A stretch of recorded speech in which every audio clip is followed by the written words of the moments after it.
Hello everyone, स्वागत है आपका। मैं हूं आपकी गुरसिमरन मैम और आई हूं आपको एवरेज से बेस्ट बनाने। आज की इस वीडियो में हम बहुत इंपॉर्टेंट स्ट्रैटेजी सीखने वाले हैं जो कि बहुत अंडररेटेड है और उतना लोगों को पता नहीं है। तो अगर आपका बच्चा सीख रहा है सेंटेंस बनाना, है ना, अगर आपका बच्चा इंग्लिश में सेंटेंस बनाना सीख रहा है और अभी भी वो ब्रोकन सेंटेंसेस बनाता है या वो सेंटेंस बनाने में उसे चैलेंज होता है, नहीं बना पाता है, तो आप ये स्ट्रैटेजी जो है वो यूज़ कर सकते हो। इस स्ट्रैटेजी का नाम है स्ट्रेच द सेंटेंस।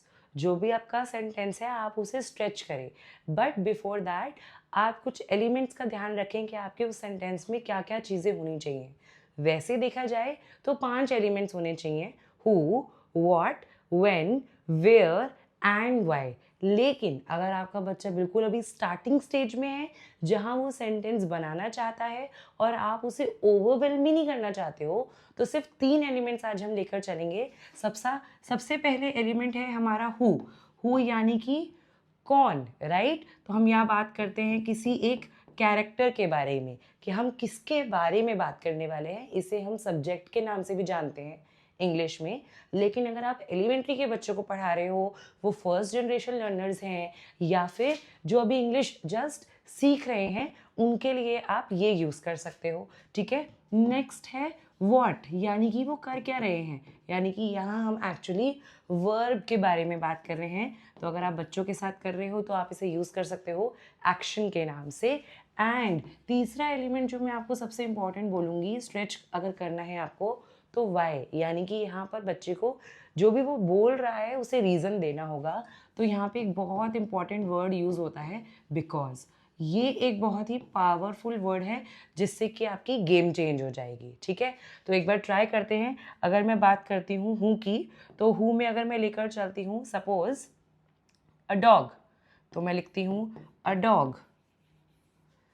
यहाँ पर व्हाट क्या एक्शन कर रहा है, तो यहाँ पर मैं हेल्पिंग वर्ब लिख रही हूँ इज बार्किंग। अब यहाँ तक तो मेरा सेंटेंस बन गया। अगर आप बहुत ही छोटे बच्चों को पढ़ा रहे हो तो I think this will also work where they are using who and what as an element. But अगर आप चाहते हो कि बच्चा स्ट्रेच करे सेंटेंस, थोड़ा और लंबा सेंटेंस लिखे, तो अब आप इसे बोल सकते हो कि आप बिकॉज ऐड कर लो। अब इस बिकॉज के बाद आप कोई भी रीज़न दे सकते हो। A dog is barking because मैं कोई फीलिंग ऐड करना चाहती हूँ, because he is hungry. Hungry एक क्या है, फीलिंग है। तो आप अपने बच्चों को ये भी कह सकते हैं कि आप बिकॉज के बाद कोई फीलिंग ऐड कर दीजिए। अगर आपका बच्चे को इतना सेंटेंस बनाना आता है तो 2 और एलिमेंट्स होते हैं, वो होता है when and where.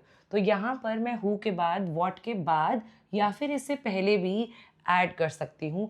In the evening at the park a dog was barking because he was hungry. तो यहाँ पर मुझे इज और वॉज को लेकर थोड़ा सा बच्चों को समझाना पड़ेगा, लेकिन आई होप आपको कुछ एलिमेंट्स जो है वो समझ आए हों और आपके लिए ये चीज़ हेल्पफुल हो।